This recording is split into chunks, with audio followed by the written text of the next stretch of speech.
Hey guys, my name is Eladril, the one and only, here to bring you a Vengeance Demon Hunter raid guide. Do note, this guide is specific to raid only. Some of the stuff might be applicable to M+, but honestly, I wouldn't really copy this for M+, mostly because a lot of it is based on how to do more damage, like some stat-specific stuff, some talents that you might not want to play in M+. Like, if you want to play M+, go do that, but this is for raid only. Well, the reason why I'm making this is because I've gotten a lot of questions about how you actually play Vengeance in raid, mostly because I've been seen competing with a lot of the other tanks on damage, even though Vengeance looks very weak. But what I can say is Vengeance is really strong if you play correctly. So, let's get into it. But first of all, let's talk about something. Who am I? So, this is a question that I want to get answered first before I get into the guide. So, let me just go through the list.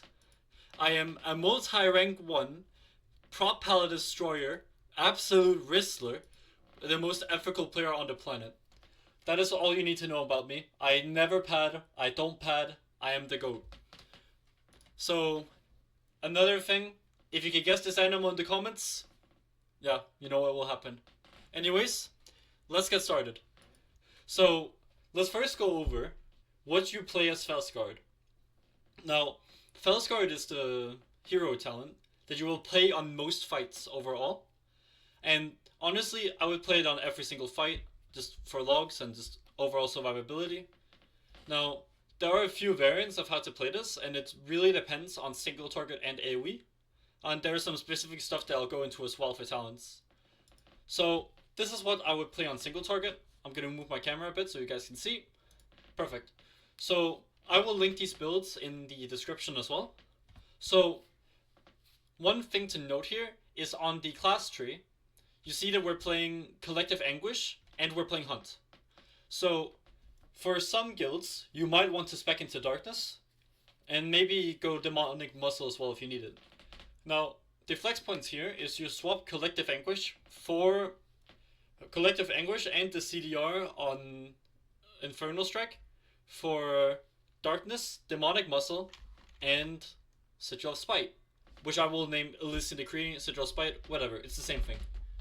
And some important notes on the right side of the tree is that we are playing Soul Carver and we are playing Illuminated Sigils. Now, some flex points here as well is you can drop like a Volatile Flameblood over here. It doesn't really do that much. Also, if you need a silence for something, you can drop the Infernal Strike CDR again.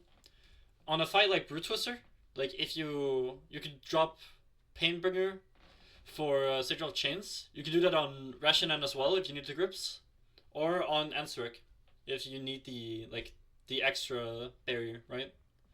So this is what you'll play on more Cleave fights.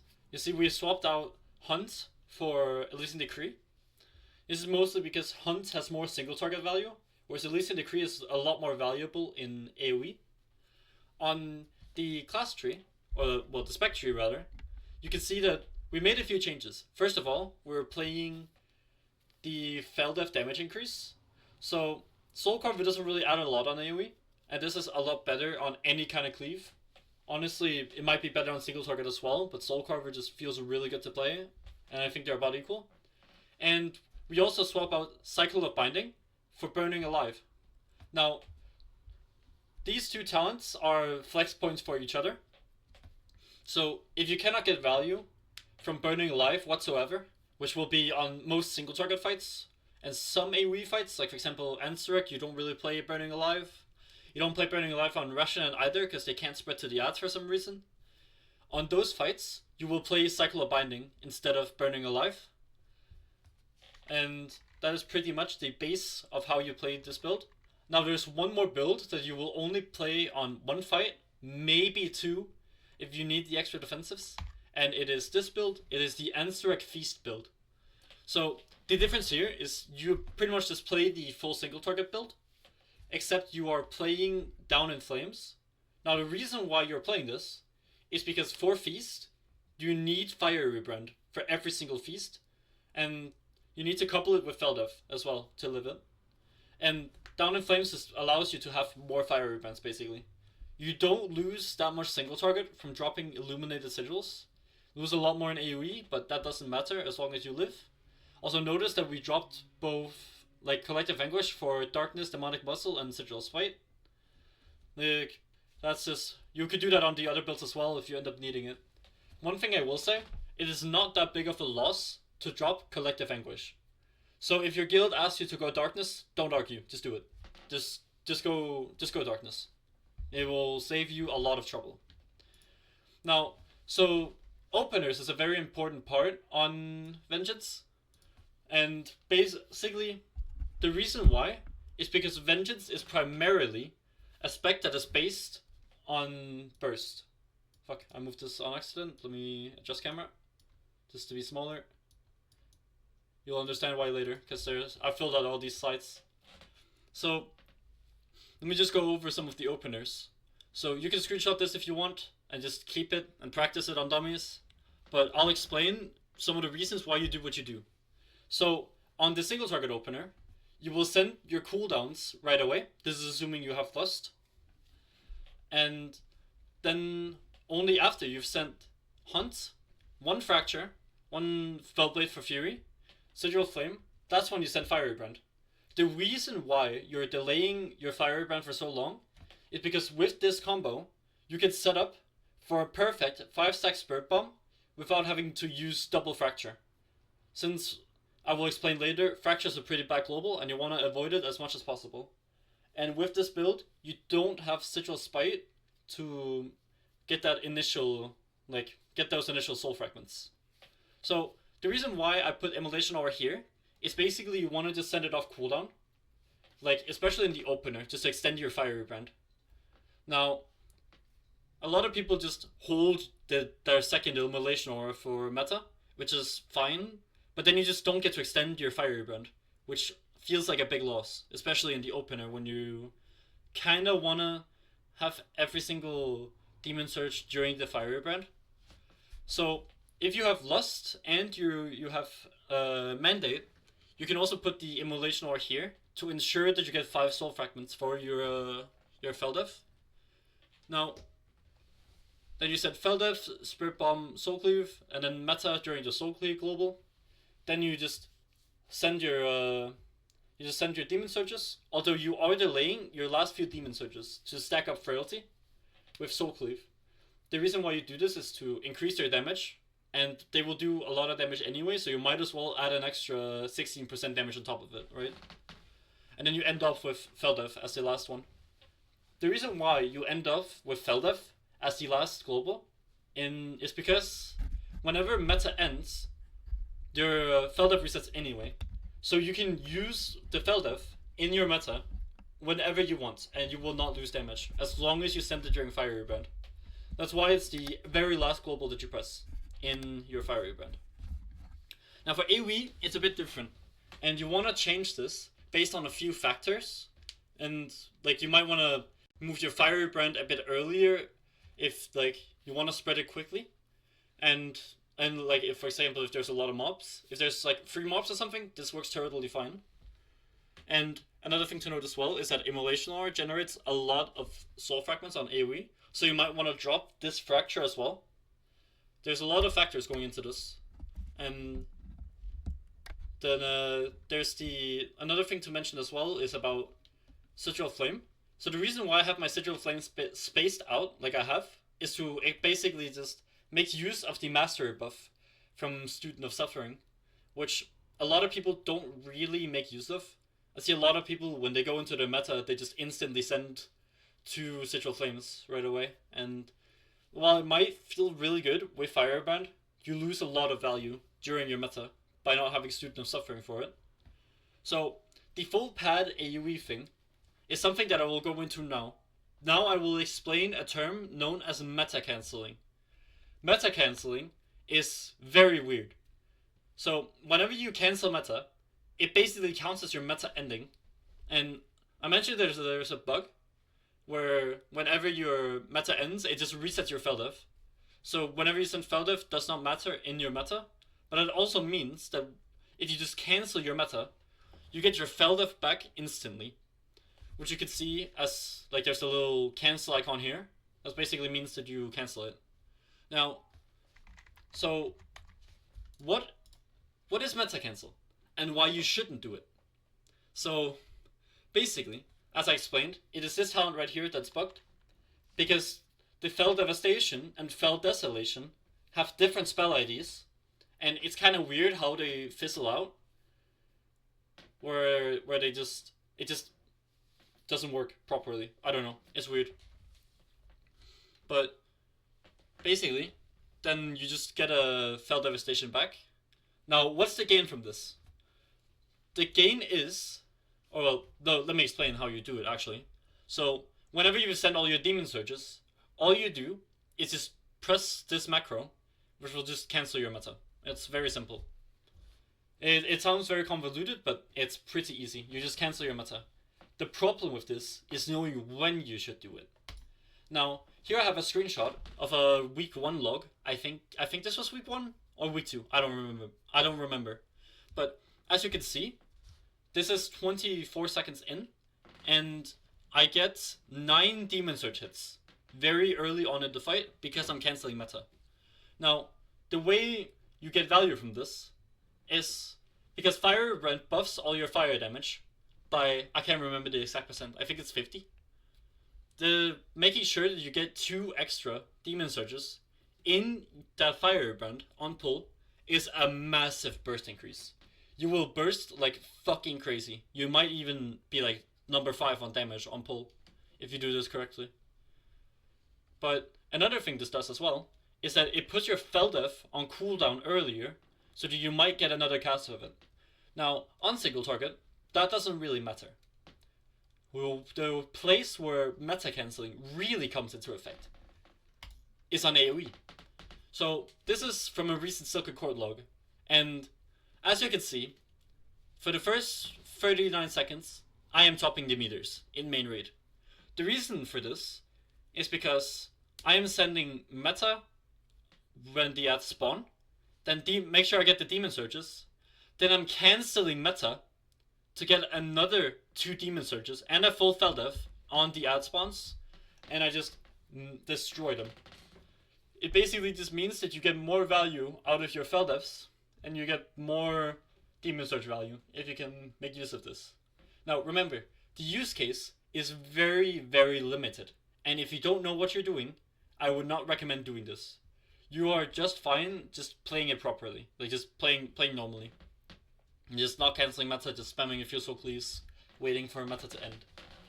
But yeah, it's not worth on single target, but it's very worth on AoE if you can make use of it. Now, for the meta oGCD, basically how it works is whenever you cast a spell right before your meta, it will then snapshot over to your meta, basically making it count as if you were in meta. So the 2 casts that this is important for is Sigil of Flame and Soul Cleave. Now, this has been a pretty big debate. Actually, not really. Like, a lot of the Vengeance players think that Sigil of Flame is the play. So they will just send Sigil of Flame, then they meta before it hits, and basically what this does, now this Sigil of Flame will count as if it was a Sigil of Doom, making it do quite a bit more damage than a regular Sigil of Flame would.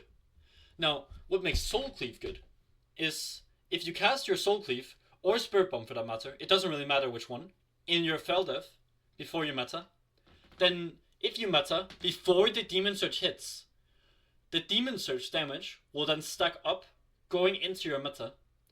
So basically, every single Demon Surge will increase the damage of your next Demon Surge by 10%. This basically allows you to carry a stack over to when you go into your meta. The stacks will reset when you cast meta, so carrying this over is very important. Now, it also doesn't stack above 5, but the difference is that you drop a 2-stack Demon Surge for another 5-stack Demon Surge, which is absolutely massive, especially on like big bursts. Now, in my opinion, I think using Soul Cleave on the meta oGCD is better than Sigil of Flame, mostly because it makes your Sigil of Flame more versatile, and Soul Cleave is way easier to do. But technically, Sigil Flame seems higher. Although, I should probably do it for one reclear just to see the difference, but I don't think it matters that much, as long as you just aren't sitting on empty globals before your meta. So, for the priority on Felscarred, it's pretty simple, although there are some things to take into note, especially with frailty. So, you want to make sure that you're never sitting on Sigil Flame charges. Always use them when you're on 2 charges. Then you want to make sure you send Firebrand on cooldown. You want to make sure you send Hunt or Elysian Decree on cooldown. Then you want to make sure you send Feldev on cooldown. I will explain later how to do CD alignment on Felscarred, which is very important. Then the priority becomes basically Spirit Bomb has higher priority with a Demon Surge proc, or Soul Cleave with a Demon Surge proc. Then it's Soul Carver, Immo, Fellblade, then Soul Cleave, and then last in priority is Fracture, which basically means if you cannot press any of the other buttons, you just press Fracture. Now, so basically, for some of the big hits like Hunt, Illicit Decree, or Soul Carver, you want to make sure you cast a couple of Soul Cleaves before you send them. This will basically just increase the damage that they do. The way you could just prep for this is if you see you have Hunt 5 seconds off cooldown, you can just send like 2 Fractures, then send 2 Soul Cleaves, and then send whatever the cooldown is. Now, probably the most important part is you always want to have a Sigil Flame ready for your Feldev. Now, this will come by itself naturally, and if you're playing Cycle, you will have one Sigil Flame between every single meta, where you can just send it without Fel Devastation. But you always want to make sure you have at least one for Fel Devastation. This is because of Student of Suffering. So you get 21% mastery during your Fel Devastation window, which just increases the damage of your Demon Surges. So, another thing as well is make sure that you have Soul Fragments prepped going into Fel Devastation. Although this isn't that big of a deal, like if you fuck it up, it's way better to just send Feldev on cooldown. It's not the end of the world. You can just press Fracture as your first global in Feldev to get the souls that you need for Spirit Bomb. Yeah, again, it's not the end of the world. Now, another very important note, and this is a mindset change.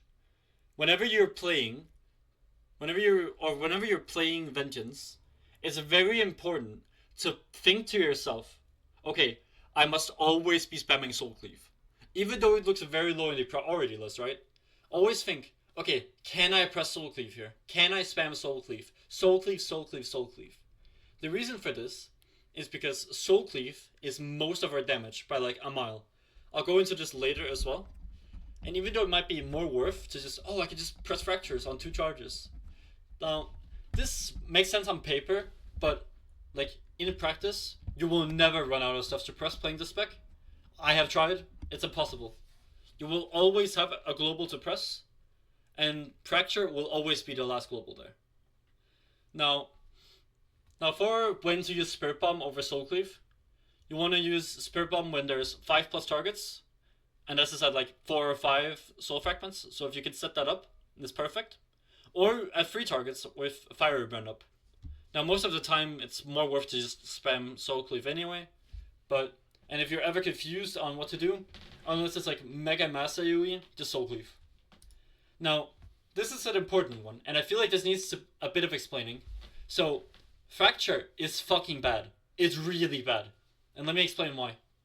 So, Soul Cleave, as I mentioned, is our top damage by a mile. And also, like I mentioned, you will never run out of globals. Now, you have 2 main buttons for generating Fury, which doesn't include, what's it called? Immolation Aura, right? Or Sigil Flame, because you'll be pressing those anyway. One is Fracture, and one is Fellblade. Now, Fellblade is stronger than Fracture for 2 reasons. 1, it's half a global. 2, it just generates more Fury. It always generates a baseline of 40. Whereas Fracture generates more during meta and less outside of meta. I think it's like 45 in meta and 25 outside of it. But the damage is very similar. As you can see, the average Fracture cast is like 250k for me. This is on my rank 1 Nexus-Princess log. and Felblade is like 200k. But this is half a global, and it generates more fury. As you can see, I'm comparing the amount of fury generated here. Obviously, I have a lot more fracture casts because you won't always have Felblade to generate fury. And I did the math as well on how much was generated by the average fracture, and it was 28. Obviously, like, even in meta, Felblade still has priority over fracture, but fracture is still... It's, like, it generates more meta, obviously, but it's still pretty bad. Like, just bring back Recrimination or something. Make this a button again. Because Soul Cleave just has way higher priority over anything else. Although, I will say, Fracture is a really good global as your last global in meta. The reason why this is because then you immediately have 3 soul fragments going into the Feldev that will happen after your meta. Which is just makes everything align way easier. Now, I'll go over this now. This is CD alignment. This is something that I see a lot of Vengeance Demon Hunters fuck up as well. And the main reason I bring this up is because I see people sending their second meta at like 220 and then their next meta at 440. And then they just lose out on a lot of casts of the stuff that they're resetting, like Fell Devastation or Sigil Flame. Or they might not, or they might lose a meta cast entirely.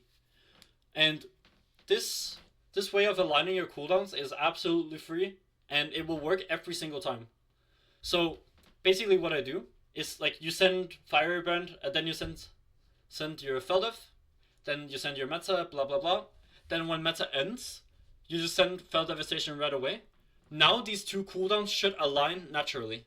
As you can see, around the 1 minute mark, when I have Firebrand ready, I just use it, and then a few seconds after, I will have a Feldev ready. Then, the earlier you send Feldev here, the better, because Feldev, or the Feldev's cooldown, is what's going to decide when you get to send your next meta. Because you always want to send the Feldev before you send the meta. So then you just send Feldev off cooldown, obviously you just hunt when you get it. And then for my next meta, I send Brand, I set up for it. You should always send the Brand just off cooldown to align it better. Then I send the Feldev, then I send the meta. And then it just perfectly aligns for my next 1 minute window. So basically how this spec plays is you play in 30-second intervals. You play on your meta, Feldev, then a Firebrand, then a Feldev, and then meta. And you just rotate like that, and that's how you play it on single target. On some fights, you may want to delay it, and I'll bring up when that is. But yeah, that'll come later. So this is going to be a short segment on how to optimize your soul fragments. So the way Fracture actually works is that your soul fragments are delayed. But if you're in meta, the third soul fragment is delayed even further. So if you have enough haste, your third soul fragment will come after your next global. So the way you can abuse this, right, is this is right at the end of a meta. So I send a Fracture here, then I can send a Soul Cleave, and I know this soul fragment is going to carry over to my next, like after the Soul Cleave. So then I have one soul fragment here, then I send another Fracture, basically just setting up for my next Feldev. Then I send my Sigil Flame, and then this is right as my meta ends, then I Feldev. And then this Spirit Bomb will have 5 soul fragments every time. So this is very niche, but it feels really cool, and it's one of the fun parts about Vengeance, just being able to optimize this. Now, next up I want to go over Aldrachi. Now, I want to preface this by saying that you can play whatever hero talent you want, play whatever you enjoy. These two playstyles are very different. Basically, Fracture's a button with Aldrachi, whereas you don't really have a lot of other buttons except Fracture and Soul Cleave with Aldrachi. And there's one fight, arguably two, where Aldrachi is viable. That's Sikran, and most importantly, Nexus-Princess. Now, on Prog, I obviously recommend to play what you enjoy, but I found a lot of success with Aldrachi. Now, the main reason why you would want to play Aldrachi is that it's way more consistent than Felscarred is. Felscarred by itself is very inconsistent, both with Demon Search, Demon Search crits, like just overall other random variables that will fuck you over. But Aldrachi is so consistent every time. And it also doesn't have a burst window, really. I mean, it kind of does, but it also kind of doesn't. Not compared to Felscarred, at least. So, the kill timer doesn't really matter for you. Like, you'll always be sitting there doing like 900k on it, if you are good. So, basically, this is what people are playing on Nexus-Princess. As you can see, there's a pretty large amount that are starting to swap over to Aldrachi Reaver. Now, I think, for the top log, you should play Felscarred. But if you're not going for the top log, and you just want like a decent parse, and you want to do decent for your guild, you should play Aldrachi on this. However, Aldrachi stats are very different. And I'll go over that later as well, when I go over to stats. So this is the build that you play for Aldrachi. Basically, you drop Spirit Bomb, you don't play Collective Anguish, and you don't play Dark Glare. The reason why you don't play Dark Glare is you don't get that much value from it, and the other buttons are just straight up better. And, you know, that's pretty the build is pretty self-explanatory, I think. It's a very tanky build, because you have 2 charges of Painbringer, and you have calcified spikes, while not dropping any damage for it whatsoever, which is very impressive. Now, this is how you play it. The opener will take you a while to get used to, but it's pretty simple. It's basically send your hunt, use your first Reaver's Cleave, then use all your cooldowns, press a few fractures, then spam Soul Cleave. It's very simple. Now the priority is also very similar, although Fracture has way higher prio in this build, where you don't want it to go to 2 charges. You'd rather overcap Fury than let Fracture go to 2 charges. The reason for this is both it does more damage as Aldrachi, and because it generates soul fragments, which is very important for Aldrachi, and to keep up the playstyle. And I'll explain that here and now.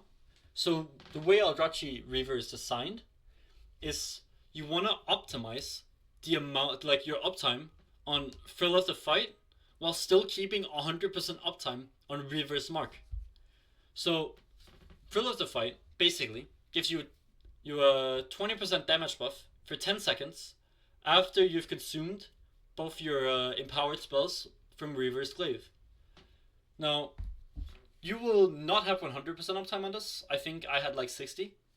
But on the opener, it's very important that you have this up constantly. And during your burst as well, it's also very important that this is up. And by burst, I mean during like Fiery Brand or during like any of the big buttons. You just want to make sure that you have your Reaver's Mark up constantly. Now, the way you achieve this is you can hold these Reaver's Cleaves forever. They will never drop. And you can like go over the soul fragment limit, and then it will carry over to the next one, which is really nice, because then you can just hold your Reaver's Cleaves for when you need them, either for when Reaver's Mark is about to drop, or for whenever you're about to do a burst window. So that's basically how you play Aldrachi. It's very simple, and it might take a bit of practice to get used to, but once you have it down, it's a pretty engaging playstyle that can get boring if you're the kind of person that likes pressing like a lot of different buttons, but it's pretty fun. I recommend trying it, at least on a few pulls. Now, for stats, so obviously you always want to go main stat first, which is what I've done here as well. And then after that, the priority becomes haste is the same as crit. This is for Felscarred, where you want a lot of crit to ensure that you actually get your crits on Demon Search, and you want haste to make sure that you also get your globals in a decent amount of time, and it also lets you optimize the amount of globals that you get during your demonic windows, which is where you're going to be doing most of your damage, at least outside of your burst window. After that, you want quite a bit of burst, like maximum 10k I think, and then Master is it, that's you don't touch it. Now, for your off-piece, it will always be Helmet if you're playing Felscarred. For Aldrachi, your off-piece is Gloves. The reason why your off-piece is Gloves is because haste has priority over everything, even main stat. You want so much haste on this, like way too much haste. I think you want to play like 25k haste on Aldrachi, basically just to ensure that you have your uptime on your Thrill of the Hunt. Now, next up, I want to go over, now that I've mentioned the stats being very haste focused. Like, Havoc is the other spec that Demon Hunter has, and Havoc likes crit and mastery. So, I want to mention, can you play Vengeance if you are in Havoc stats? Basically, yes, you can. The playstyle is pretty much the exact same. Like, you play it the exact same way, except Feldef is a 30-second cooldown instead of I-Beam, which is 40 seconds. The burst is the same, everything is the same, the filler is the same. And then, like, you might lose a bit of haste, but you don't lose that much damage unless you're playing Aldrachi Reaver, which a lot of Havoc players don't like Aldrachi Reaver anyway, so it's perfect. Now, this is very different in M+. In M+, haste is a very important stat for survival. It's not as important in raid, so yeah, you can play Vengeance. It's fine. This is to say though, this does not mean that you raid leaders can force your Havoc Demon Hunters to play Vengeance. Don't do it. They will hate themselves. Not because of Vengeance. Vengeance is pretty fun, but because playing a tank this tier, especially on like the final few bosses, is so unfun. Which I'll go into later as well, especially for Vengeance. Now, in terms of consumables, you want to use pretty much the standards. You want to use Tempered Potion. You want to use Alchemical Chaos. The reason why you want to use this combo instead of something like Haste or Crit is because your burst window is your most important part of your spec. So, getting Alchemical Chaos to make your Tempered Potion better is good. Also, your stats are way more important on Felscarred.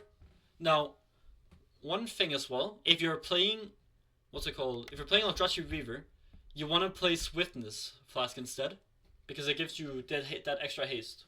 And so if you don't roll haste on your Alchemical Chaos, it's just not worth it for you on Aldrachi.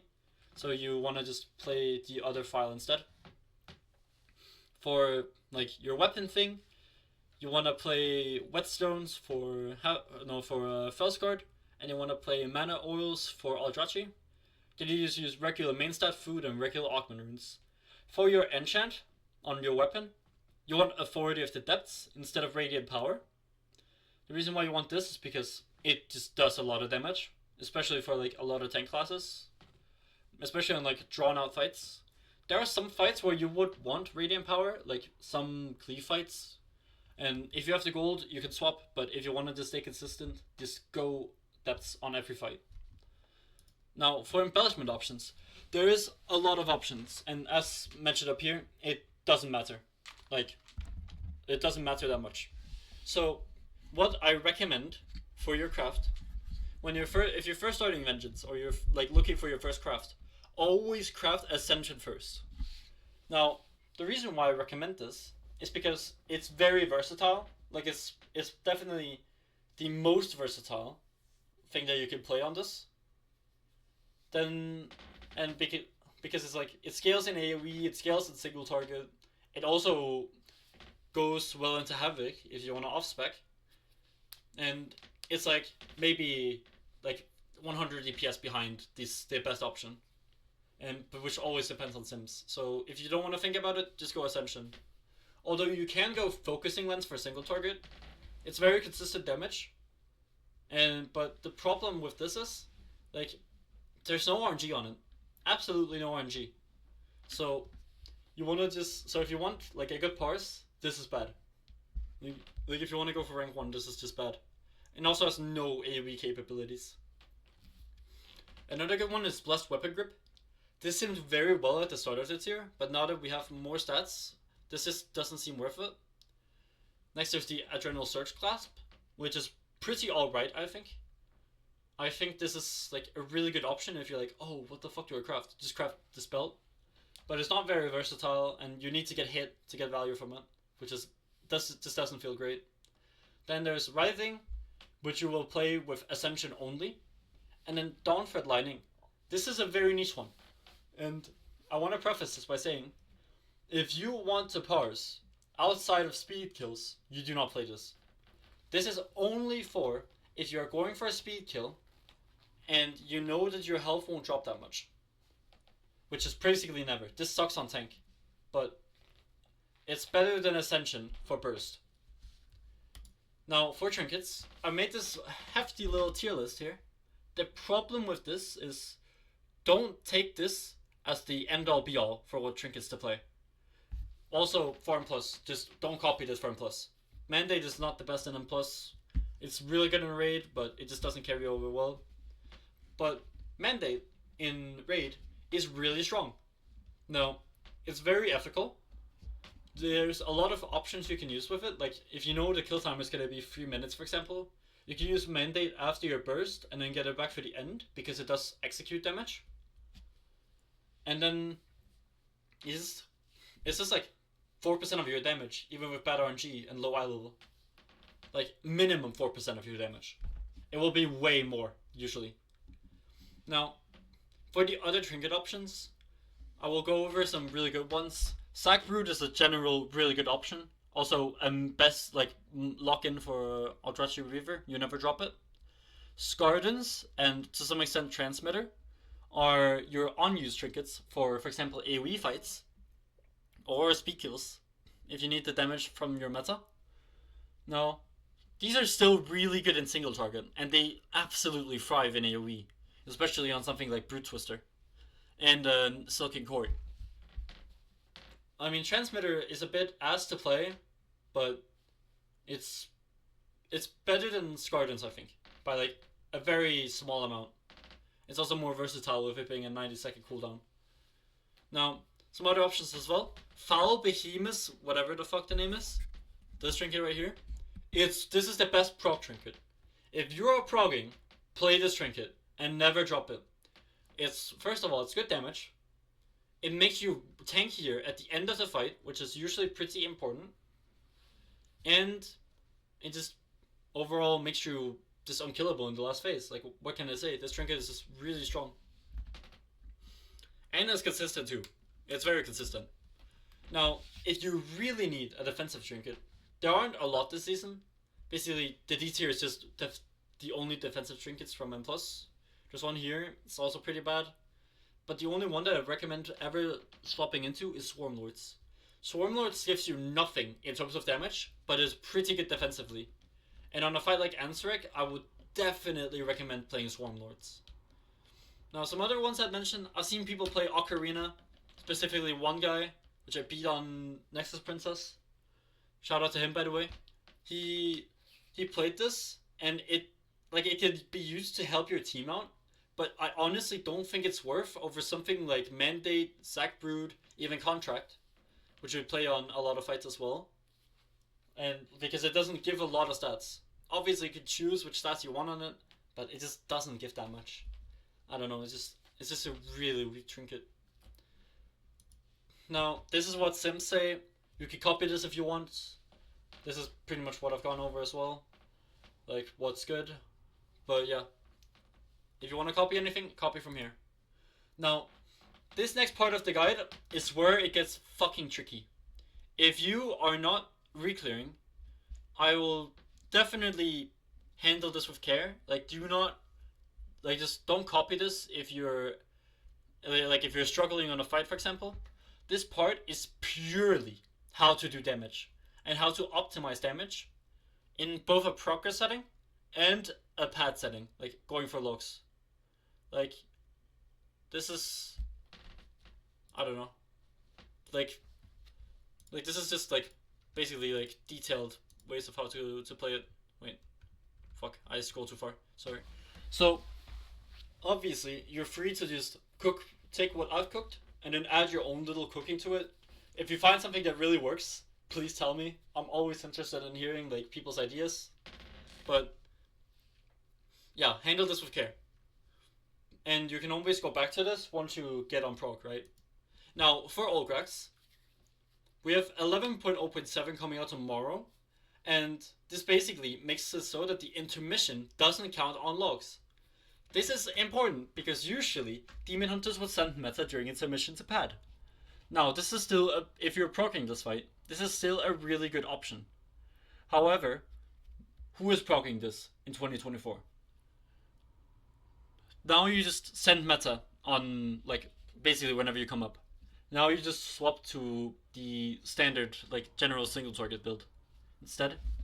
Now, For like the boss goes down at like 040, and you should be able, oh no, like 140, and you should be able to get an extra Fel Devastation and an extra Hunt before he goes down. Now, the trinkets I recommend, this is very specific for a single target fight. You play Scardens and Mandate, mostly because these can recharge while you're in, or like while you're in the downtime phase. And you send Scardens on pull, then you send Mandate after, and then you send your last Mandate. If you're going to kill the boss before you can get a third Mandate, you just send it on like 5% health, if not less. But you want to send Scardens with your meta. One last thing for parsing, do not soak. It's not a tank job. I will keep saying this, and I will keep advocating for this, because it's hard for a tank to adjust, and usually you have the tank buster on you as well, which makes it very rough for you to soak. Just don't soak, do not bother. Not your job. Nexus Bloodbound Horror. This fight depends. If you're going down first, you can parse on this. If you're going down second, you have two options. You can hold your meta for a minute, but I would only do this if you know that you're going to go down a second time. Or if you know that the other group is not going to go down a second time. This is only for like very late in farm. Or like very early in farm if you're like a guild that has recently killed Ansurek. But yeah, I would advocate for going down first on this as tank. For the other tanks, it doesn't really matter. On Vengeance, it matters a lot more. But if you're going to end up going down second, just go for boss damage. You're not going to parse on it anyway. It's fine. So just send meta like off cooldown on the boss.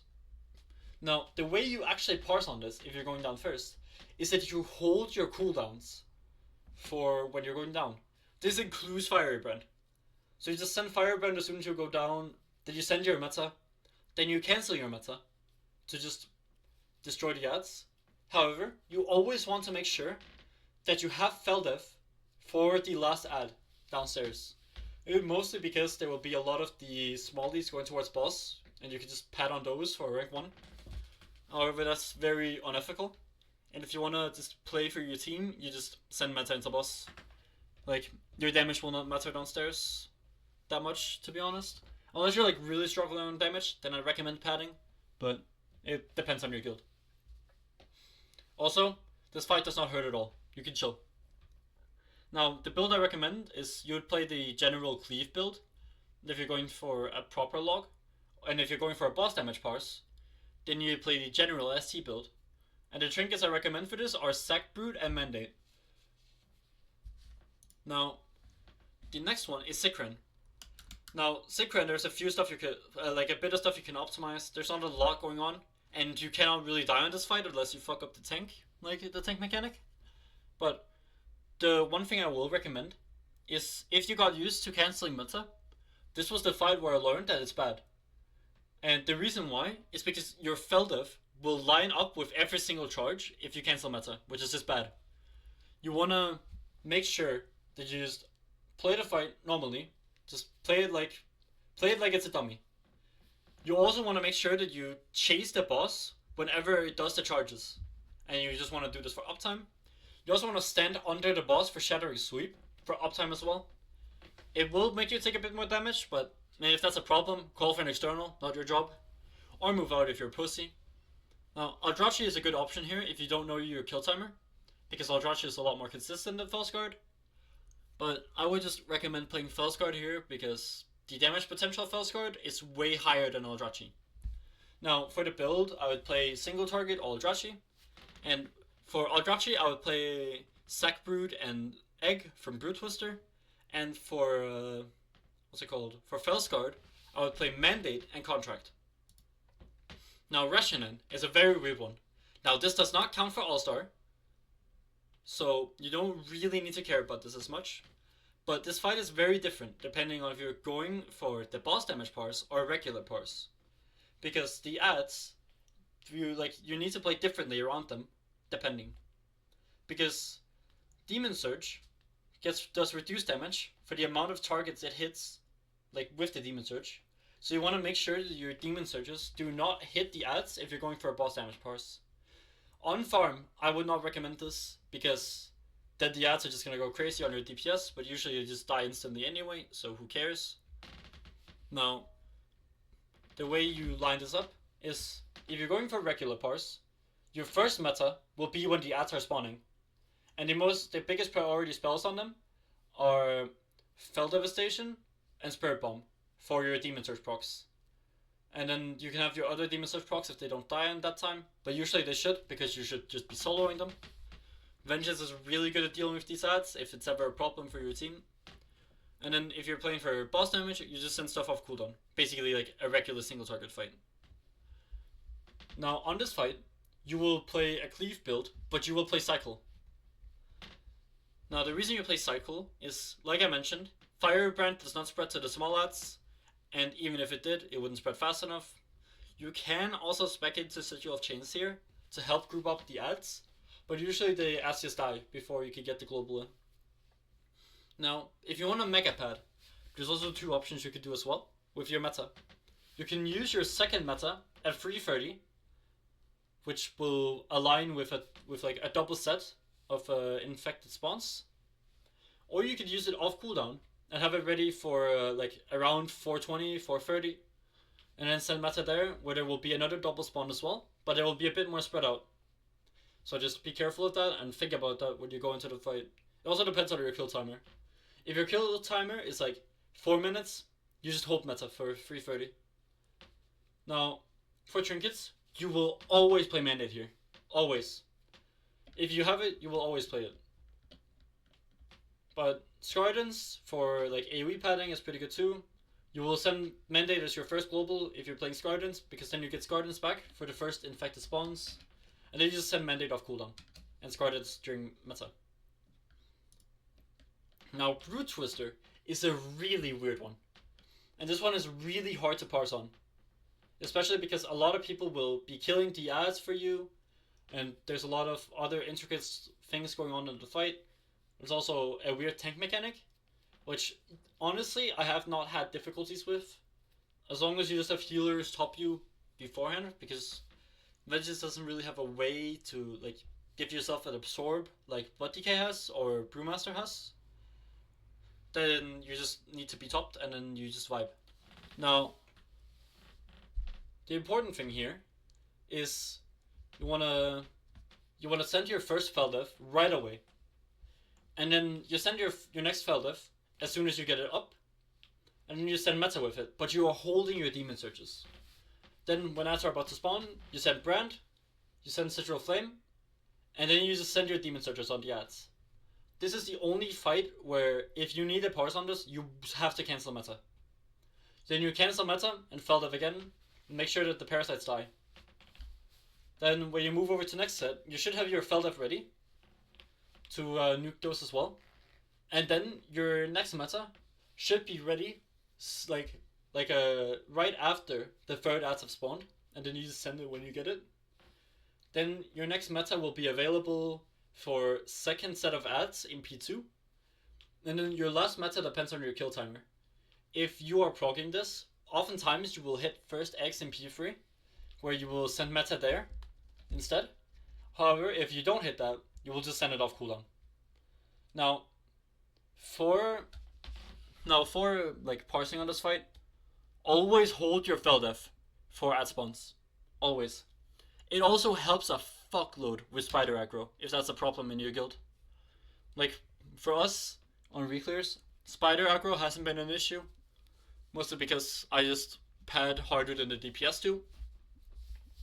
Now for this build, I would just play the general Cleave build, and for Trinkets, I would play Sackbrew Transmitter in a perfect world. Scardens is also really good instead of Transmitter. However, I don't think it aligns as well, especially on the first set. I'd rather just play Transmitter there if I had it. But no, Scardens is definitely the play if you can get your hands on them instead. Now, Nexus-Princess. Aldrachi is an option here, like I mentioned. And you will not get rank 1 playing it. That is a warning. You cannot get rank 1 playing Aldrachi on this, because it just doesn't have the same damage variance as Felscarred does. However, if you're progging this, or you just want a good parse, this is really good. You will, if you're just pressing your buttons right, you will guarantee get a 99 playing Aldrachi Reaver. Now, this boss heavily depends on your kill timer and your ability to live. So, for both Aldrachi and Felscarred, I would recommend taking first and third tank buster. I don't care what your co-tank is, just always take those two. Because Vengeance is unique in the fact that our main defensive cooldowns are also our strongest offensive cooldowns. And Firebrand and Feldev align perfectly with every single tank mechanic on this fight if you take first and third. It is super awkward to take second on this fight. I tried it once, it's not fun, and I instantly had to swap back. Now, if your kill timer is around around 6 minutes, which it will be like on early farm or like deep prog, I would recommend holding your third meta for your potion, because you're not getting a fourth meta, and that meta might as well just be used for a potion. And then another thing I want to warn you about as well, this fight hurts. I gotta say, this fight hurts on Vengeance. If you play this incorrectly, you will die. Simple as. If you get hit by like a Nexus dagger while moving, if you get hit by a ball while moving, like trying to adjust a boss, there is a good chance that you might just die. It has happened to me, I can say. Now, the build is General ST and Aldrachi, and for Trinkets, I will play Mandate Contract for Felscarred and Sackbrood Egg for Aldrachi. Next is Silken Court. Now, I'm not going to go too in-depth in Silken Court. There is a really good, there's a really good note for it in the Fellhammer Discord, which I helped write. Like, if you can find that in the FAQ on how you play the opener on this fight specifically, because it's very important. But the basics here is this fight does nothing to you. It literally does nothing. So you use all of your cooldowns for damage. So my recommendation for padding is to send your meta 20 seconds in when the bosses are stacked. Then you hold your Demon Surges for when the ads are spawning. And by holding Demon Surges, I mean you send Sigil Flame, Soul Cleave, and then you hold the rest of the Demon Surges for ad spawns. Or like when the ads are grouped. Canceling meta is also a good option here. Remember when I showed you a picture of me doing a lot of damage on Silken Court, like on pull? That was because I canceled meta. Now, the brand timers are also very important here. You can send brand like on your first meta, and then you get it back for the next ads. After that, you can just send it on cooldown. But you always want to make sure that you have your brand ready for Lust. After that, it will just align with itself. You can just press it on cooldown and you will be fine. Now, in P3, I would recommend that you send meta instantly. The reason for this is because you will have it back for the end when it does a charge into Dispels. If your guild skips it, I would recommend just sending meta on the first Dispels in P3 instead. Now, the build I recommend for this is going General Cleave. And for Trinkets, this varies a lot, but I found the best options to be playing Scardance and Mandate, where you could also play Stat Trinkets here, and I would play that over Scardance if I could. But then you lose the value of having your meta bursts and a big burst button during damage amps. Both of them are really important. You would send Mandate on first charge in P1, first Dispels in P2, and I think you have it ready for first charge in a P3, or you can just send it right away. I don't quite remember, although you kind of want to send Scardance there. Yeah, I'll need a bit more practice with Mandate though before I can say. Now, the important one, and one I've gotten a lot of questions about, especially recently, with a lot of guilds stepping onto Queen Ansurek ever since Silken Court got nerfed, is how viable is Vengeance on Queen Ansurek? Short answer, not very. It's on Prog, it's definitely the weakest tank of the 6.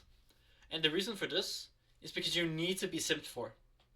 The only reason you would ever play a Vengeance Demon Hunter is for Chaos Brand, not for anything else.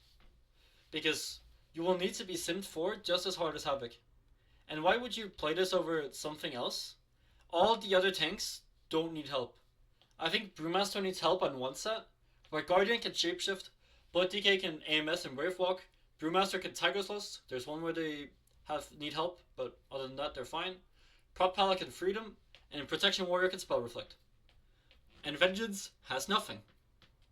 Another problem for Vengeance on this fight, especially in P1, is that your cooldown timers are just straight up bad. Like, you're holding your cooldowns for sometimes like fucking 30 seconds or some shit. Like, you hold Firebrand for 40 seconds if you're playing for Liquefy. And you also just in general have zero utility. Like, all you have is one darkness. That's all you provide to your group. Where the other tanks, like Prog Paladin, provide a lot more. Now, one good thing about Vengeance is that you can take both Liquefy and Feast, and they're pretty good at both. But the way you play the fight is very different depending on which arm you're taking. Now, I will go over the Liquefy variant first, because this is the way you get logs. Now, if you have a tank, like a co-tank, that can take a Feast instead of you, and they're comfortable with it, you can just copy this, basically. Now, on this fight, you can choose between Down in Flames and Illuminated Sigils. They're both very strong, and they offer different options. For example, like, what's it called? Like, if you play Illuminated Sigils, you have a lot more damage in phase 2 and phase 3. Basically, you're gonna be destroying the Skitters. And if you're playing Down in Flames, you will always have defensives ready for every single set of the fight. Although, if you're taking Liquefy, you're basically a DPS on this fight. Nothing will kill you if you just play it properly and you don't greed anything. Now, the way Liquefy works is that it does a cast 0.5 seconds in. No, 5 seconds in, 48 seconds in, and then 1 minute 40 in. The timers are very bad, so you wanna send Firebrand and Meta on first. Then you hold your next Feldeath for the next Liquefy. I'd recommend also getting a sack, for example, but you don't really need it. All you need to do is use Feldeath, Spirit Bomb, and Soul Cleave before the hit goes out. Reason why you want to do those two is to stack up Frailty so that you take less damage from the hit. Then you hold Firebrand and your next Feldeath for the next Liquefy, where you then send those two, and you are chilling as well. Now, then after that, you just send Meta off cooldown pretty much. In phase 2, there are two options for your Meta. If you are on Prog, you want to send it on second platform, and if you want logs, you send it on third platform. If you're progging, don't send it on third platform. And please, for the love of God, I don't want people blaming me for you guys wiping in P2 to lack of damage on the shield, for example. It happens very rarely, but it can happen. So just send Meta there instead. Also, brand timers are pretty important here. If you're playing Illuminated Sigils, I would recommend sending brand like right away, as soon as you get to first platform, and then sending it on the Guardian. The Guardian does a lot of damage, so you want to make sure that you have brand for it. And then you can send it on last platform, and then if your team isn't like omega fast with damage, you will have your Firebrand ready for the Gorge in P3. Now, the tank mechanics in P3 are spaced out like 1 minute and like 2 seconds. So you will always have Firebrand and Feldeath if you send them off cooldown, which is really nice. Although Gorge doesn't really do a lot of damage, so you don't need them. Now, for meta timers in P3, if you're on Prog, I would recommend sending Meta pretty much when it comes off cooldown for boss damage, because boss damage is crucial to be able to skip that last ring in P3, so that you don't have to deal with another set of acolytes. But if you want logs, you can send Meta on second ads, and it's equally as good. You can also send on third, if it depends on your team's cooldown timers. But yeah, for build, I would recommend playing the General Cleave build with Immo, at least for Liquefy, where I would swap out Burning Alive for Cycle. Since you're not getting that much Burning Alive value, even though it seems like you are, I think Cycle is just way better here. And for Trinkets, I'd recommend Mandate and Scardens, although Sack Brood is also a good alternative to Scardens, or any other stat trinket for that matter. Now I will go over one of the important bits. the Feast variant. Now, I mentioned earlier in the guide that there was a build for taking Feast, and this is where it's important. So, if you're assigned to Feast, you want to make sure that you send Firebrand and Feldiv before the hit goes off. And then that you also have a lot of soul fragments farmed, so that you can help the healers clear the healing absorb right as it goes out. And as long as you live with the Feast up, this fight is also pretty simple. In P2, same goes, except you have more Firebrands with Down in Flames. And then in P3, the Infest really hurts. You also want to make sure you send Firebrand and Feldiv on that before the hit goes off. But that should be chilling. Also kind of awful, you can't really pad with this build. Or like with this variant, because you have to taunt the boss and make sure that he has on going. But yeah, you don't have to worry about that too much on Prog. Just make sure the boss dies. Because you're not really going to get a good parse with this anyway, because you don't have Illuminated Sigils. You can get a good boss damage parse though, which I have tried. Now, for Trinkets, I would recommend Sackbrood and Mandate. Although I would not be afraid to play Swarm Lords here, because this boss can be scary in P1 especially. Now, that's all the fights gone over. Obviously, if you have any like specific questions, feel free to DM me. I'll go over where to contact me later. Now, here's a funny one. Heroic parsing. Honestly, nobody cares about this. Although there are people that care. I used to care. I still kinda care, like what people do on Heroic. Because Heroic is spammable, which makes it a lot more interesting, because there's a way higher potential on Heroic.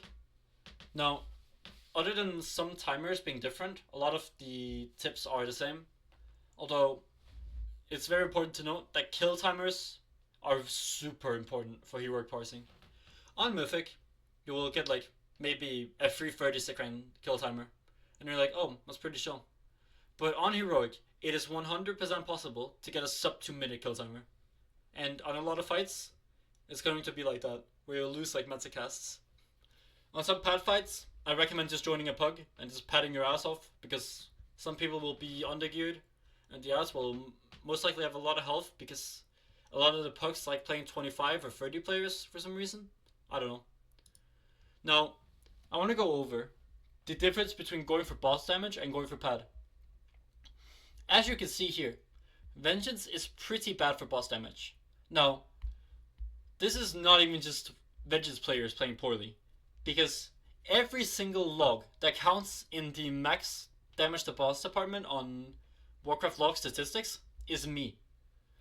So this doesn't even, so this paints the full picture of how I compare to the top logs of the other tanks for boss damage. And it's not looking too good. But Vengeance is really good at burst windows for the ads, which is kinda nice on some of the fights. And it allows it to be a lot more versatile in terms of padding, or will ethical damage on some fights. But so it's a lot more acceptable to pad on Vengeance, I think, although still kind of cringe on some fights. I still recommend it if you're going for kill timers, just play for boss damage, always. And then, but if you want to go for like top speed kills in the world, just don't play Vengeance. Although Havoc is also pretty bad right now, so Vengeance is a good play. Although I will say this, if you are really good at Vengeance and you really enjoy that on farm, just play it. Please, I beg you. It is so much more fun than the other tanks to optimize. Now, this goes into the prog mentality versus the farm mentality. So, if you're progging, don't worry about your parse. I'm not saying this to sound corny or because it's repetitive. I'm being serious. Your first parse will always be bad. This is mostly because like you're not as used to the fight. The kill timers will be long. You're mostly just playing to live. So you can think about your parses later. It doesn't matter on farm, or no, on prog rather. All that matters on prog is that the boss dies. Just play to kill. So this is important because like if you're constantly floor POV, like people will not like you. So, but you can always find spaces to optimize in between, which is what I think makes Vengeance a lot of fun on prog as well. But I also mentioned the point here, have fun. That's the thing with Vengeance. It's a really fun spec. So just play for fun, have fun. Now, I want to talk about the future of this spec. Because right now, we're pretty late into the patch. 11.0.7 is coming out tomorrow. So we are at the stage where a lot of guilds are entering farm. And like a lot of this doesn't matter like anymore. With like meta comps and all that. Because in sub top 500 you can pretty much play whatever. Even sub 200. But I want to talk about the future of Vengeance. Because next year, it's not looking good. So, but Vengeance right now is in a really good spot, playstyle wise. It feels super fun to play in raid, and it's also really durable against a lot of damage types. Especially something like a dot. Like on Rashanan or Nexus-Princess, the dot will not kill you. Now, the main problem with Vengeance is that it has no real raid utility. And, I mean, Darkness exists, and so does Chaos Brand, but Havoc is a pretty popular spec. So, and you could just bring another tank instead that offers the utility. Now, I think, in terms of changes for Vengeance, it is in need of a few changes. For example, specifically for, like, Fracture. Like, Fracture is a really bad button. A lot of the talents are just useless. And there's a lot of really cool talents that they could add back to the game to give some variety to how Vengeance plays. Because it's in a pretty damn bad spot at the moment. Also, important tidbit. Uncap Soul Cleave, buff Spirit Bomb. Now, Vengeance's only niche in the raid is burst damage. Which is weird. A tank's niche should not be based on damage. It should be based on something else. And Vengeance right now, outside of burst damage, is just a worse blood decay. It has a worse mass grip. It has worse healing. And it has worse like overall utility. It can't break its own roots. It can't ignore mechanics as well as blood decay can. It doesn't have death grip. It's just a worse blood decay. In like every way. Although I will say for Vengeance, it's a very strong tank for lower rank guilds. Because it has very consistent survivability. And it's going to be a lot of fun for a lot of players to play. Like, if you enjoy Vengeance, you're going to play super well on it. And that's pretty much what you should be going for in lower rank guilds. Now, in conclusion, Vengeance is good. Please play it. And, yeah. Thank you so much for watching. Now, I want to bring up where you can find me, in case you like have any questions or whatever. So, my Discord is eligible. I am also very active as of recently in the Fellhammer Discord, which is the Demon Hunter Discord, and you're always free to just send me a DM. Like if you need help with a log review or like have any questions, or if you need any kind of coaching, like one-to-one, feel free to DM me. My Twitter handle is eligible, feel free to follow, and my Twitch is also eligible. But the problem is my PC sucks. So I will probably not stream very often. And if you want to track like what I do, my character name is EligilXO on Argent Dawn in EU.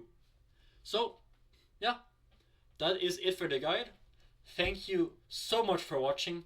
Please make sure to comment like any feedback, because this is like my first like overall in-depth guide. And I want to reiterate, this is not for M+. This is mostly for optimizing damage on Vengeance in a raid scenario, because optimizing damage is all that Vengeance is for a tank spec. It's basically just a DPS spec, because all of the buttons, like all of the defensive buttons, are offensive buttons, except for demon specs, which you just use whenever you take damage, pretty much. Alright, cheers, thank you for watching.